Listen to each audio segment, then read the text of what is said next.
აი მეგობრებო, თუ თქვენ გინდათ გადაღება, მოვმართეთ მე და ივანეს. ჩვენ ახლა ვიმყოფებით ცხოროწყუში და ვიღებთ პოზიციებს. ასე რომ შეგიძლიათ მოგმართოთ.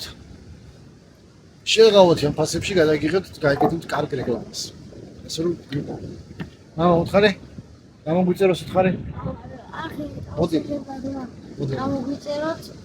აუცილებლად გამოგვიწერეთ, აუცილებლად გავშეგუგეთეთ რეკლამა, ხო მა?